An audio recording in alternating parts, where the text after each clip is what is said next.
जम्मू कश्मीर के भारत में विलय की कहानी।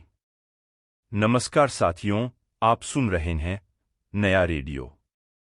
भारत तो 15 अगस्त 1947 को आज़ाद हो गया था, लेकिन उस समय जम्मू कश्मीर भारत का हिस्सा नहीं था। कश्मीर रियासत के राजा महाराज हरि सिंह कश्मीर को भारत में शामिल नहीं करना चाहते थे। वे चाहते थे कि कश्मीर एक स्वतंत्र रियासत रहे। सरदार पटेल उन्हें मनाने के हर संभव प्रयास कर रहे थे। इस बीच नेहरू और महाराज के संबंध भी बिगड़ गए।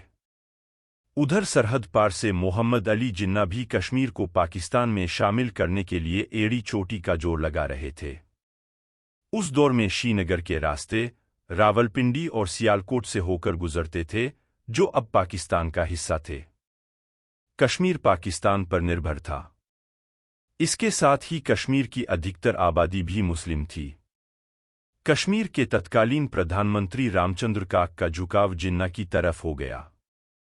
वे जून 1945 से 11 अगस्त 1947 तक कश्मीर के प्रधानमंत्री रहे। उन्होंने भी महाराज का रुख पाकिस्तान की तरफ करने का प्रयास किया।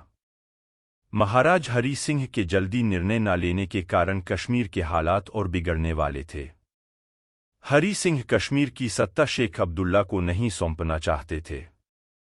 उन्होंने कांग्रेस के प्रदेश अध्यक्ष आचार्य कृपलानी से मिलने से इनकार कर दिया। महात्मा गांधी को मुलाकात के लिए इंतजार करवाया। बड़े बड़े दिग्गज भी महाराजा हरि सिंह को मना नहीं पा रहे थे। इस बीच आज़ादी के 4 दिन पूर्व उन्होंने कश्मीर के प्रधानमंत्री को पद से हटा दिया। उनके बाद में हरचंद्र महाजन को प्रधानमंत्री बनाया गया। तब तक पाकिस्तान ने कश्मीर में हथियार पहुंचाना शुरू कर दिया था। पाकिस्तान की घाटी में घुसपैठ करवाकर माहौल बिगाड़ने की योजना थी। सरदार पटेल ने कश्मीर के प्रधानमंत्री महाजन को निर्देश दिया कि वे जल्दी ही महाराजा हरि सिंह और राष्ट्रीय स्वयंसेवक संघ के तत्कालीन सरसंघचालक एम.एस. गोलवलकर की मुलाकात करवाएं। 17 अक्टूबर को गोलवलकर अपने तय कार्यक्रमों को छोड़कर नागपुर से दिल्ली होते हुए श्रीनगर के लिए रवाना हो गए। अगले दिन यानी 18 अक्टूबर को उनकी महाराजा हरि सिंह से मुलाकात हुई। इस दौरान रियासत के युवराज करण सिंह भी उपस्थित थे। करण सिंह के पैर में तब प्लास्टर बंधा हुआ था। वे बिस्तर पर लेटे हुए चर्चा में शामिल रहे। बातचीत के दौरान हरि सिंह बोले, मेरी रियासत पूरी तरह से पाकिस्तान पर निर्भर है। मेरे यहाँ के रास्ते पाकिस्तान से होकर गुजरते हैं। मेरा हवाई अड्डा भी लाहौर है। मेरे भारत से संबंध है ही कहा। गोलवलकर ने जवाब दिया, आप हिंदू महाराजा हैं। आपकी प्रजा में भी जो हिंदू हैं, पाकिस्तान में उनकी हालत कैसी होगी। माना कि भारत से कश्मीर के लिए अभी सड़क और विमान सुविधाएं ठीक नहीं हैं, लेकिन इन्हें जल्दी ही सुधारा जा सकता है। गोलवलकर ने उन्हें समझाया कि स्वतंत्र रियासत की कल्पना छोड़ दीजिए और अपनी सेना में हिंदुओं और सिखों को भर्ती कीजिए। लंबी मुलाकात और महाराजा हरि सिंह के सभी संशय दूर करके गोलवलकर वहां से चले गए। जाने से पहले महाराजा हरि सिंह ने उन्हें पश्मीना शॉल भेंट किया। इस मुलाकात के बाद महाराजा विलय प्रस्ताव पर हस्ताक्षर करने के लिए राजी हो गए। तत्काल सरदार पटेल को जानकारी भेजी गई। गोलवलकर जानते थे कि पाकिस्तान विलय प्रक्रिया को आसानी से पूरा होने नहीं देगा। कश्मीर से जाने से पूर्व वे वहां के आरएसएस स्वयंसेवकों को आदेश देकर आए कि खून के अंतिम कतरे तक जम्मू कश्मीर की रक्षा करना। इसके बाद गोलवलकर दिल्ली आ गए। लेकिन कश्मीर के भारत में विलय की बात पाकिस्तान पहुंच चुकी थी। कश्मीर में माहौल बदलने लगा।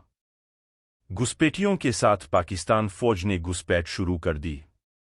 जम्मू कश्मीर के लोगों के साथ मारकाट शुरू हो गई। महाराजा हरि सिंह ने भारत से मदद मांगी, लेकिन नेहरू ने कहा कि पहले विलय प्रस्ताव पर हस्ताक्षर करना होगा। आनन फानन में रक्षा मंत्री श्रीनगर पहुंचते हैं और आधी रात के वक्त विलय प्रस्ताव पर महाराजा हरि सिंह दस्तखत कर देते हैं।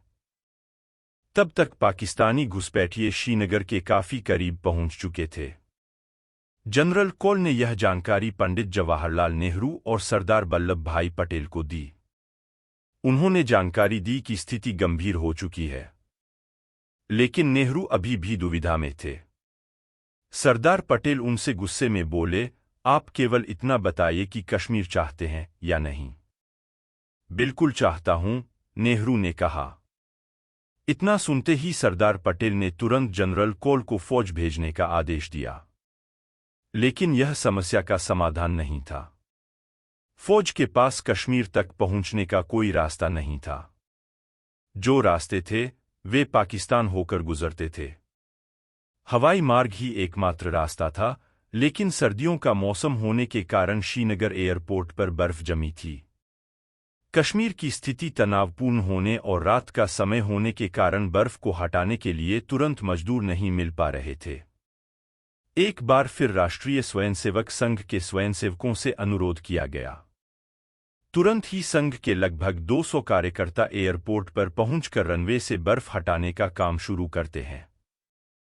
थोड़े समय में ही बर्फ साफ कर दी गई। बर्फ के साफ होते ही पहला फौजी विमान श्रीनगर में उतर गया और भारतीय फौज घाटी में दाखिल हो गई। पाकिस्तानी घुसपैठियों को वापस खदेड़ दिया गया और पाक अधिकृत कश्मीर को छोड़कर जम्मू और कश्मीर भारत का अभिन्न अंग बन गया। सुनते रहिए नया रेडियो।